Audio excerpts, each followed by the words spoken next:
This show is madness. Minnesota Tim. Jake's takes. Madness. I've got a quick question for you. For me or for the audience? For you. Okay. I've been thinking about this for, I don't know, randomly throughout the last day or two. Okay. What is the opposite of devastation? Elation. Elation. Oh, that's good. Man, you came up with that right away. I don't know. Is that a perfect? I mean, devastation.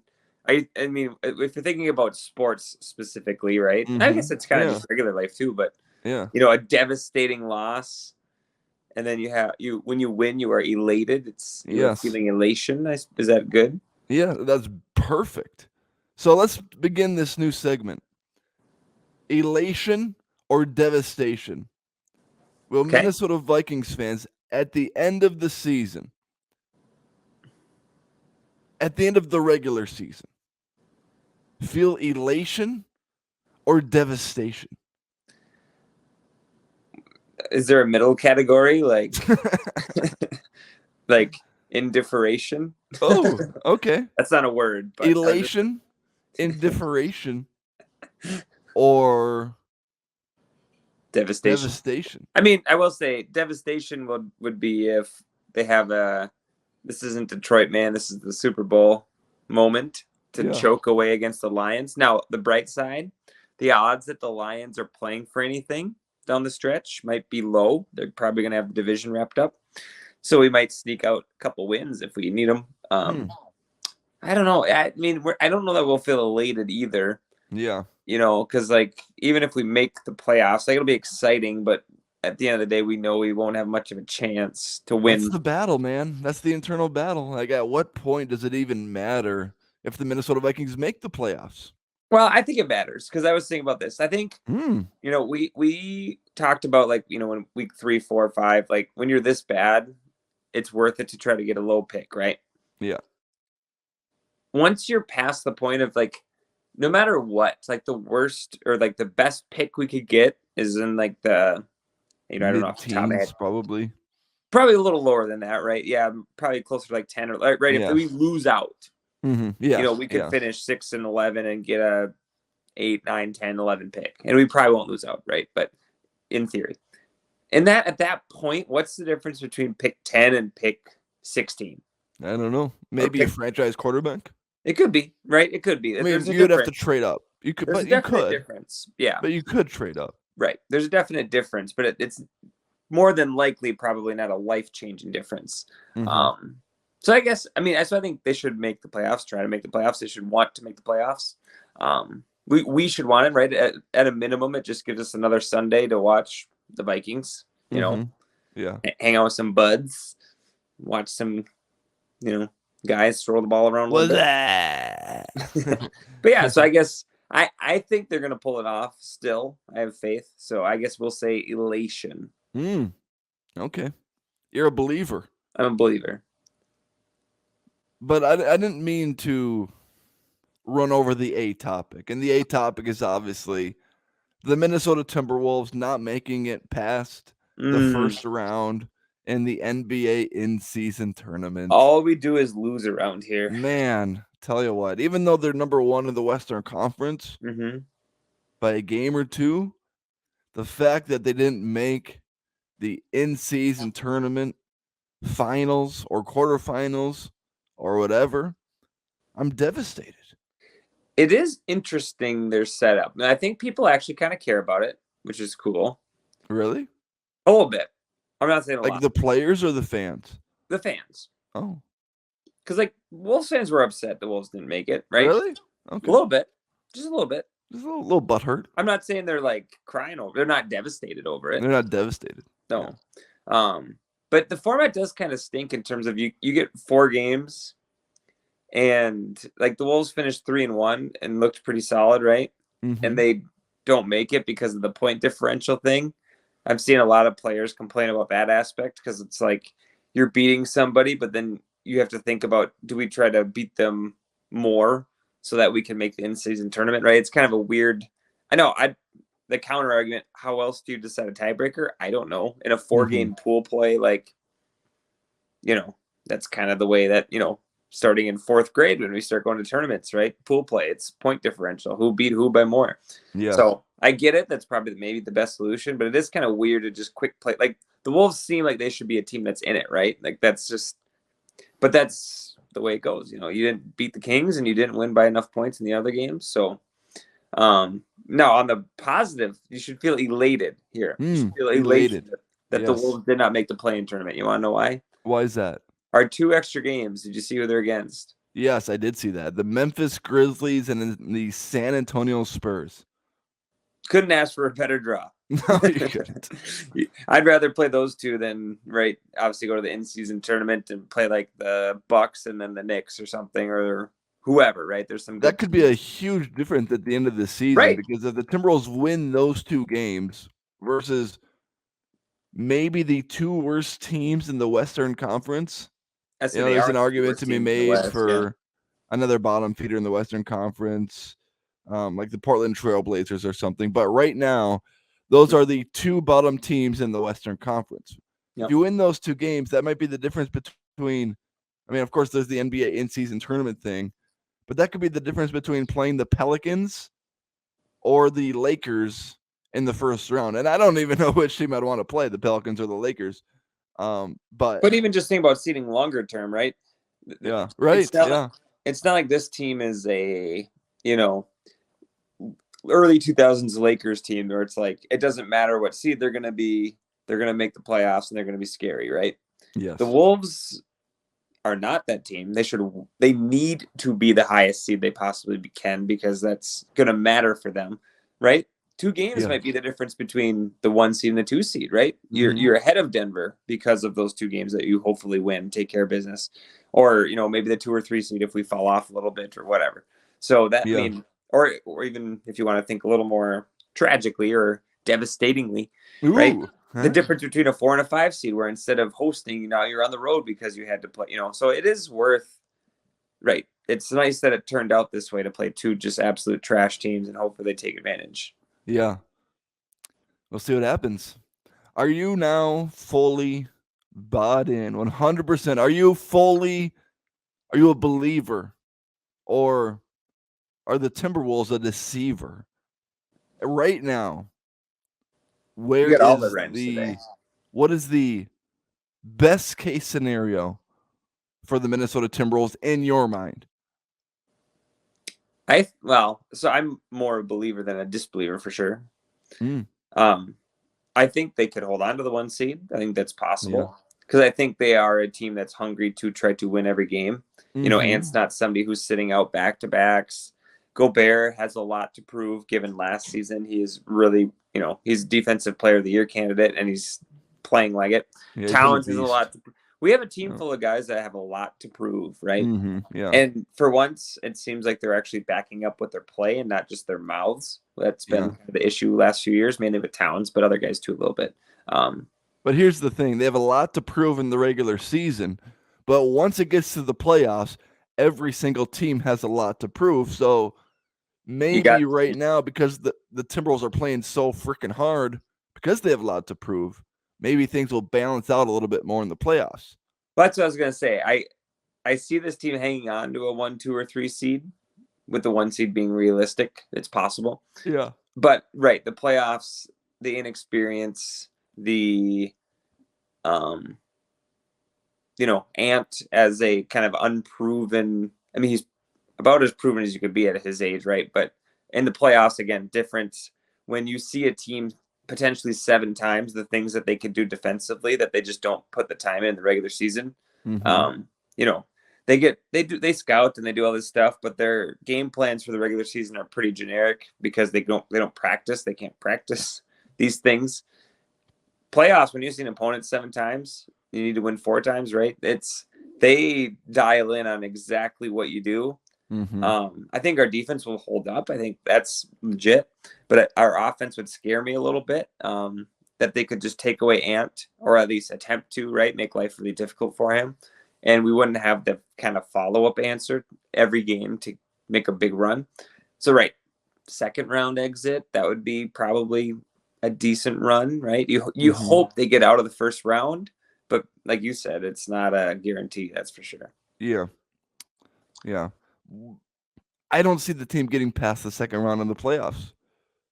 It'd be hard. I think best case scenario is second round in the NBA playoffs. And maybe that's a little harsh, but let's say the Timberwolves are the number 1 seed in the Western Conference. You're looking at a second round. Well, maybe they can get by the playoff. You're looking at a second round matchup of either the Oklahoma City Thunder or the Phoenix Suns. And I'd rather face the Oklahoma City Thunder in the second round than the Phoenix Suns. But we'll see what happens at the end of the year. We'll see if the Oklahoma City Thunder even get past the Phoenix Suns in the first place. But I love the Timberwolves. I love what they're doing so far this season. But there's this little part of me that's skeptical about how far they can go when it comes to playoff time. Just what it is. Well, and to be fair, though, I feel like the one thing that fans never, and why should we be realistic and understanding, right? You said the ceiling is probably a second round exit. Well, the ceiling is the roof. To a certain extent, right? How many teams make it to the conference finals? 4, right? Like 4 out of 32. So it's not like there's plenty of great teams that have had second round exits. Like it's not like it's not like it's easy to just be a conference final. Like the expectation of like to get there, well, yeah, they should be in the mix to get there. The Dallas Mavericks lost as a number 1 seed to the 8 seed. Right. Golden State Warriors led by Baron Davis. Right. We believe, right? Yeah. We believe Warriors. So that is why, the teams that are successful are the teams that end up in the playoffs year after year, typically speaking, because they don't always win, right? They have to make it 3 or 4 or 5 times to get that perfect run where the stars align, they win their series, and they move on and move on and move on, But there's other times, even the Nuggets, like they got eliminated earlier in playoffs before last year, right? And then last year was their year. So I'm not as bent out of shape. Now, if we have, an ugly first round exit, well, yeah, that's going to be a disappointment.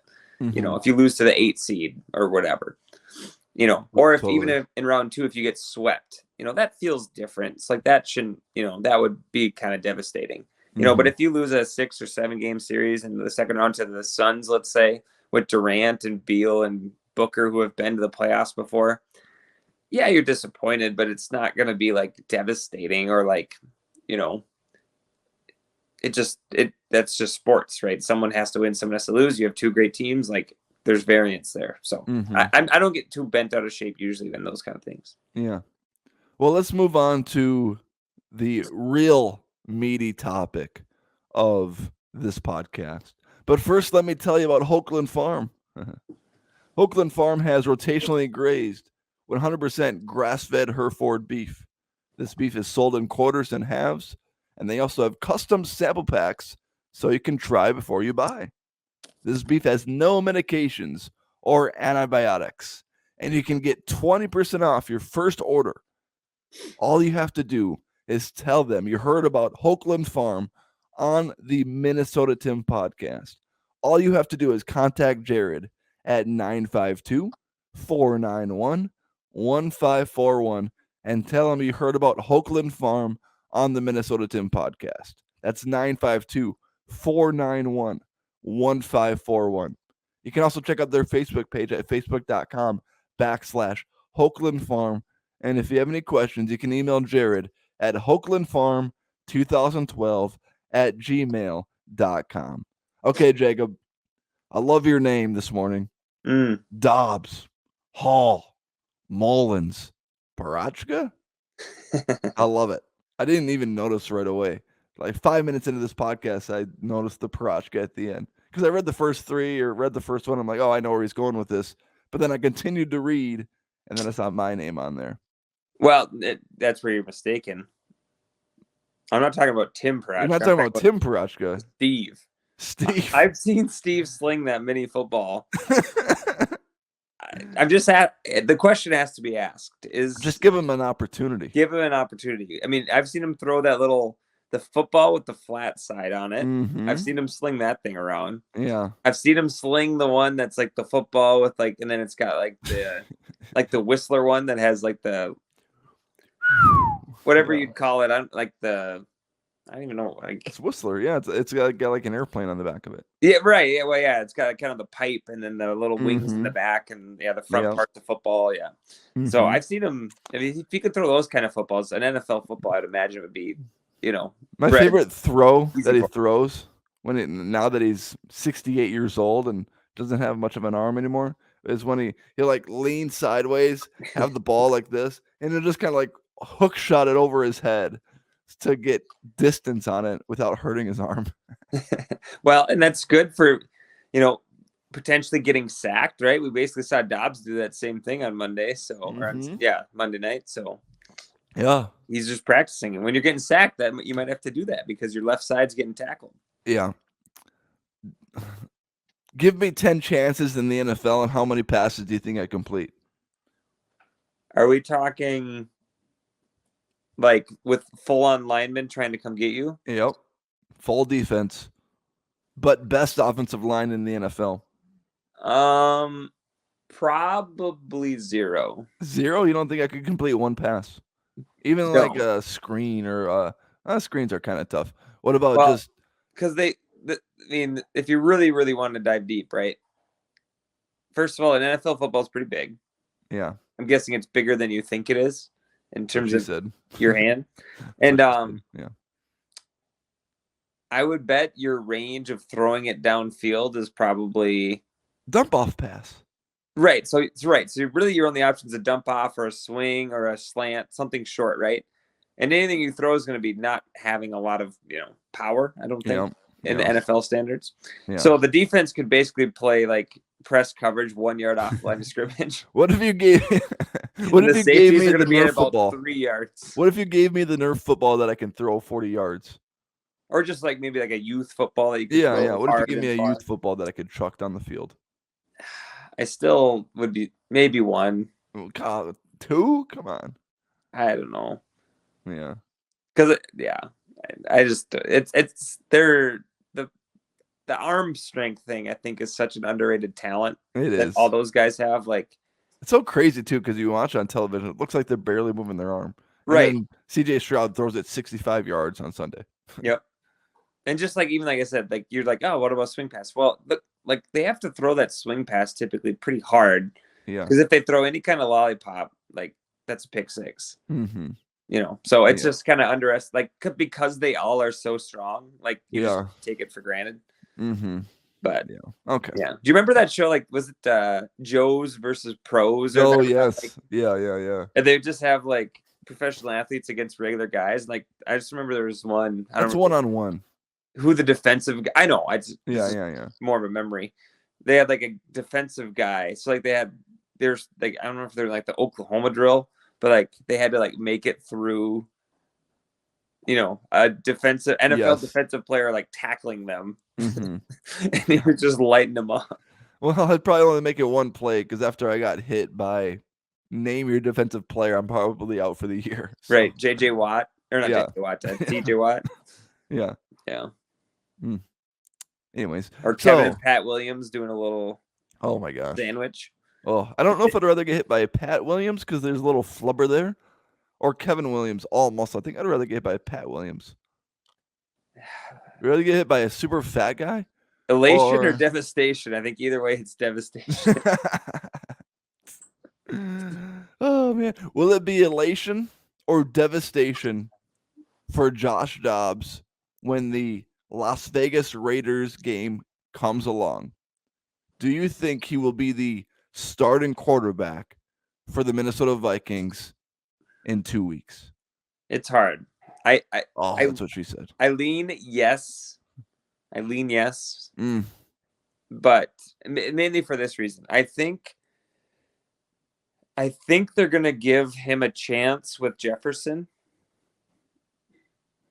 because he hasn't had that opportunity yet. I think so too. I'm on the same wavelength as you are. I do think it's very possible because I don't think they're going to save reps, right? I think they're going to give all three guys reps with the first team, I would think. It's very possible that Hall looks better in practice with Jefferson or Mullins looks better in practice with Jefferson. They just end up deciding, hey, because they're not tied to Dobbs. It doesn't matter, right? Their mode is what is the best chance for us to win? That is what we are doing. So if that, I think it's very possible it could be Hall, and very possible even it could be Mullins. Mullins is much more Kirk Cousins-like with how he runs an offense. Again, not nearly the same talent, of course, but just the style a little bit. So compared to Hall and Dobbs, who are very different. And we can't forget about Steve Barachka. Of course. Yeah, so, I'm sorry. A lot of options. I think they lean Dobbs just because he has, before last week, he looked good, right? Or okay to good most of the time and great a few times. So I think they lean Dobbs, but I think it's very possible the other two, basically – I did see somebody, God, was it Darren Wolf said? It made me laugh. It was like one of those little cutouts from a podcast or something, and it was like, he was giving his take on this exact thing, and he was like, well, I think it could be Dobbs, but I think there's a realistic chance that it could be Hall, and you can't forget about Mullins. And I was like, wow. That was great insight. I just did the same thing, but could be any of the three. There's a chance. Or maybe the chance it's none of the three. I think you go Wildcat with Ty Chandler and Alexander Madison. Tell you what, man. I think it's Josh Dobbs without question with a short leash where if the first two quarters he's not doing much, the Minnesota Vikings are coming out with Jaren Hall in the third quarter. That's my I'm very confident in that take. I don't know why. I think the magic that Josh Dobbs provided in the first two games and the electricity with his legs and the Justin Jefferson factor as well that you mentioned.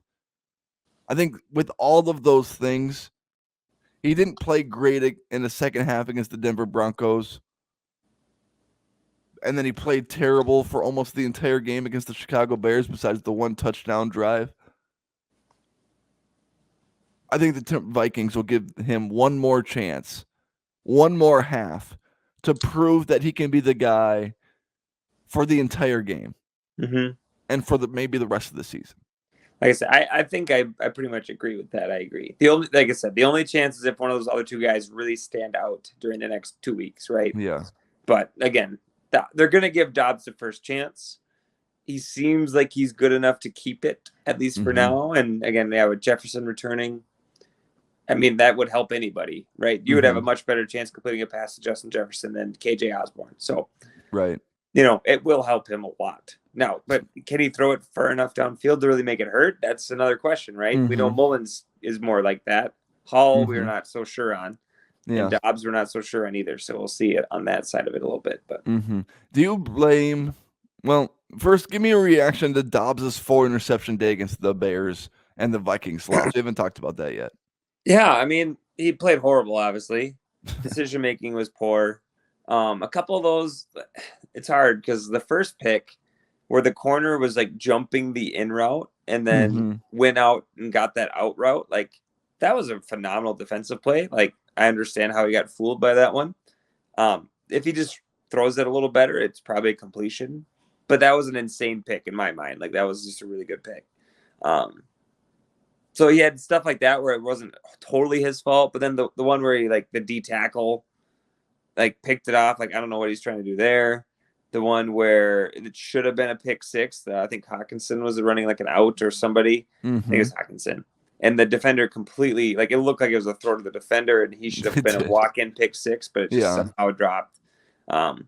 People were ripping that fourth and was it 7? Yeah. Or 5, whatever it was. 7. Yeah. And, if he puts that ball just anywhere ahead of Hawkinson, it's a first down. that's what's people can rip it all they want. I get it. You rip it when it doesn't work, but it's aggressive, smart playing when you get it right. Yeah. There's no winning. It's the most like Monday morning quarterback hindsight. Yeah. Offensive coordinator think, oh, what a stupid play. Oh yeah, Yeah. What a great play. Because it's that simple. The play worked. If Dobbs just throws it a foot further or 2 feet further, whatever, to make Hawkinson keep his momentum going forward, that's an automatic first down. But he throws it behind Hawkinson. He has to kind of wait for it, lean back for it, gets tackled. So Dobbs had plenty of mistakes. The magic of his feet seemed to be gone. Teams have figured that out, right? He's pretty skittish in the pocket, and they're learning that they have to contain him kind of outside in, if that makes sense. Like teams are now trying to keep him in the pocket. They don't want him to scramble. They're trying to, he does his little, again, no coach could ever want to teach it, right? He turns his body completely around, does like a spin move out of there, where if he takes a sack, it's going to be a 15-yarder now because the way he's spinning out of there. He's also prone to more turnovers because he's always, they're curling around him again to contain him. And so he always, like, how many times on Monday were you worried that from behind he was going to get a sack fumble? I feel like it was like 10 times because, again, the way he scrambles in the pocket, it's risky business because those defenders are coming from behind now. Totally. And so he just, lots of stuff that he does that obviously makes, hey, you've been a backup quarterback for 10 years. We get it. We know why. But some of that magic is still going to be there. His legs still work. He does throw a decent ball from time to time. So,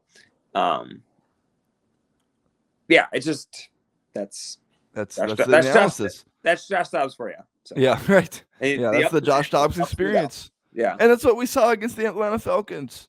I mean, he was sensational against the New Orleans Saints. But the Atlanta Falcons was the complete Josh Dobbs experience. He fumbled twice. The defense bailed us out. He got sacked for a safety. And then he scrambled for an insane touchdown. He scrambled for an amazing play on 4th and 7, 4th and 8, something like that. Yep, and then he threw a touchdown to Powell for the win. Yep. It's the full Josh Dobbs experience. That's what we're going to get. We're going to get the highest of highs, plays that we've never, ever, ever seen before from a Minnesota Vikings quarterback. And we're going to get the lowest of lows where he looks like Christian Ponder in 2023. Yep. The other thing that I feel like has gone slightly unnoticed, the Vikings defense has been phenomenal. Yes. Danielle Hunter's leading the NFL in sacks. You've got to re-sign him. Yeah, they got to. I hope they do. Yeah. Flores is probably going to leave, I would imagine. Someone's probably pick him back up, but hopefully we get to keep him. And if not, hopefully we have somebody who can kind of do the same thing that maybe bring Ed Donatel back. Mike Zimmer, he might be available. But yeah, I think that can't go understated how insane. The fact that we only gave up 4 field goals or whatever, like the defense, the short fields that were being put on, they were just playing out of and I know the Bears aren't like a world beater on offense, but we've given up 1 touchdown the last 2 games, and sadly we're 0-2. But yeah, are you knocking down Kevin O'Connell's door right now, like a lot of Minnesota Vikings furious fans are? I've seen a lot of flack on Kevin O'Connell, and I disagree with it. I think O'Connell's a fantastic coach. I think he's a genius play caller. I think you could look around the league at every single head coach and say, "Oh, this play call sucked," or "That play call sucked." Sean Payton, perfect example. A brilliant offensive mind. Minnesota Vikings fans hate him, and that's okay.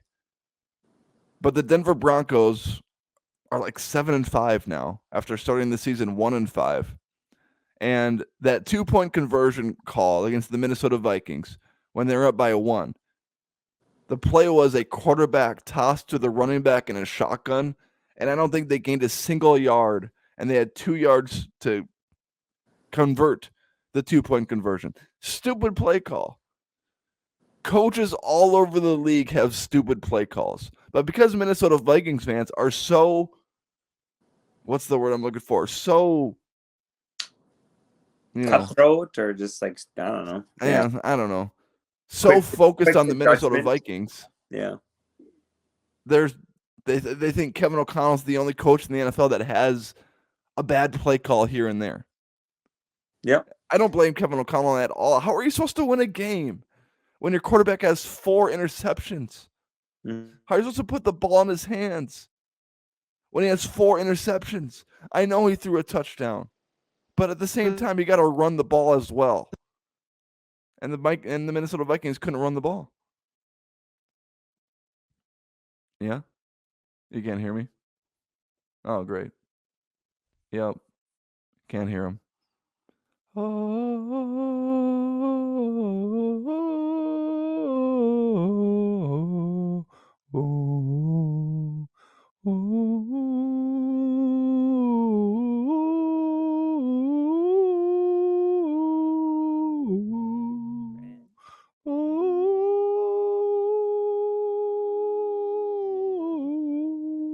Can you? I heard you a little bit. Are you there? Every night in my dreams, I see you. I feel you. That is how I know you. Go on.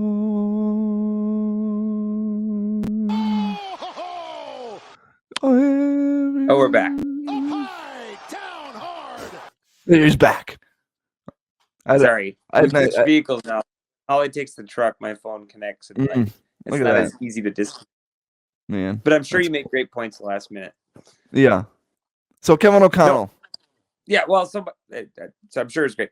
I heard most of it, and then at the very end I missed it. But my point was just going to be, if you got one of the good ones, as long as his voice is not stale, right, you got to keep him. So like Kevin O'Connell, right, does he get – every coach makes mistakes, like you were saying. He generally seems to make more good decisions than bad decisions, generally speaking. And he seems to have the locker room, right? Like last year you watch out, like he has the locker room. The guys are in support of him. He does a great job as a leader, which honestly is half the battle, is keeping those guys on his side. You see like plenty, like Dean Evison, right? Just kind of wore thin on the Wild. Good coach, but eventually it's time you got to move on. Kevin O'Connell's not there yet. The locker room's still in on him. And you're right. Play call to play call. Of course, there's things you could have done differently. That will always happen. Not a single person will ever call 100% success rate on their plays. Yeah. There's things that pop up, but I'm more focused on coaching, right? Do you have a guy that the locker room is in on? And as long as they're still in on them, they're all NFL coaches. Every once in a while, of course, there's a clunker where they don't belong, right? They shouldn't be an NFL coach, head coach. Those guys come around from time to time where it just doesn't work out. But clearly O'Connell's good enough to make it work out. 13-4 last year. Like the proof is he's done it before. He's on his third quarterback this year. Right. Justin Jefferson has been out for 6-7 games. The team started 0-3. Yep. And the team is 500. Who in the right mind can say that Kevin O'Connell is a bad coach with all of those trash circumstances coming upon him? And how many new defensive starters, new defensive coordinator? We got to remember the over-under with everybody, right? Healthy Kirk Cousins, healthy Justin Jefferson. The over-under was, what were we at, 8.5? So Vegas thought we'd win 9 games, go 9-8, or go 8-9. We're on track to do it with Dobbs and with Hall and with Cousins and without Jefferson and all this stuff. So Akers too. Backup running back getting hurt.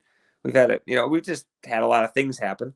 Yeah. So Kirk Cousins was on an MVP trajectory if everything went right for the rest of the season, and he got hurt. Blew his Achilles. Who's your quarterback? I guess our rookie Jaron Hall, 5th round pick. Well, he gets hurt. Bring in Josh Dobbs. Yeah. Trade for him. Bring him in. Doesn't know the playbook. Somehow you beat the Falcons and the Saints with a guy that doesn't know the playbook. And then he loses 2 games in a row against the Broncos and Bears. Yeah. By less than a field goal. Right. Right. Both games they should have won, right? It's like they win this game and no one is saying anything. The Minnesota Vikings defense intercepts Russell Wilson and Justin Fields on their final possession, and KOC's a genius. Yep. And the one thing about, I know I saw with the play calling specifically, right? We get the fumble recovery, right? We force a fumble, and it's 1st and 10 on their 45 or whatever we were at. I think you could have attempted the field goal. I was a little disappointed they didn't. But in terms of people were mad at the play calling, like, be aggressive, go get a first down. Well, yes, I agree with that in theory. Especially if Kirk Cousins is your quarterback, I agree with that. Josh Dobbs was your quarterback. He had 4 interceptions. I'm not necessarily trying to be aggressive with Josh Dobbs, as much. Now, what yes, proof was there that he could be aggressive in that situation? Right. It would have been hard, right? Because again, 4 interceptions, wasn't completing any throws, hardly any, right? He's not accurate. He was struggling, whatever. So I get his decision to, hey, let's get their timeouts out of the way. Let's see if we can pick up first down on the run or on the ground and get into field goal range and kick a field goal, right? Get it. If you get enough yards, you get a field goal. I thought they could have attempted it, indoors 60-yarder.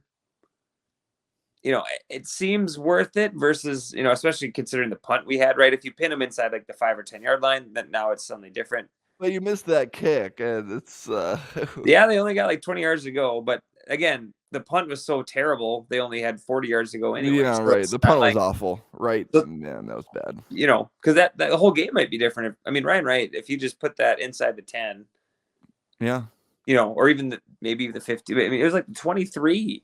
It was a terrible punt. It was one of the worst times to have the worst punt too for this season. So anyway, a lot of things that could have happened that could have made all that decision making look just fine, and it just wasn't the Vikings game. So are you devastated or elated when people share their Spotify music tracks?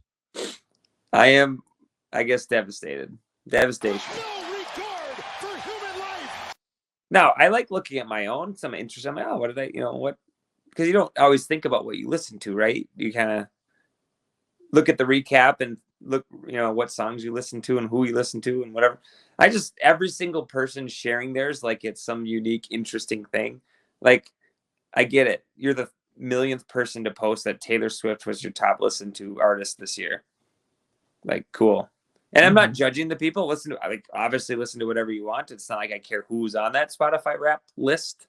I don't care who your artists are. But that's, I guess, my point is who out there, like if you post your top 5 songs from the year that you listen to on Spotify, what person is going to look at that and go, wow, I'm so interested that Tim listened to, Madness by Muse as his number 1 song this year.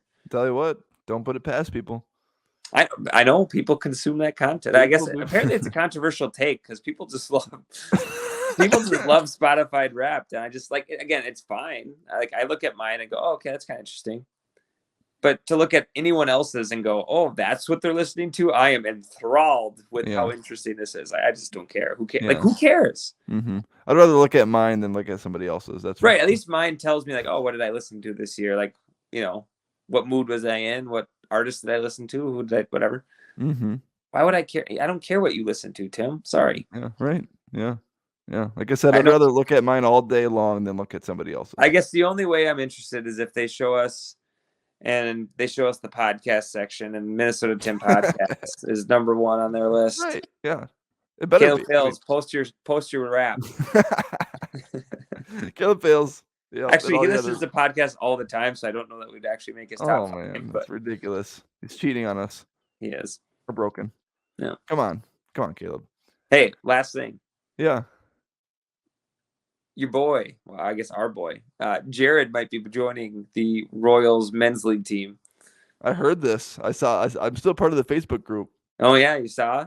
Yeah, I'm a little heartbroken. There's some sponsorship talk, so I thought it would, I saw that. If there's some Hoagland farm, we can get some T-shirts. Yeah, that'd be sick. Or just pay the $180.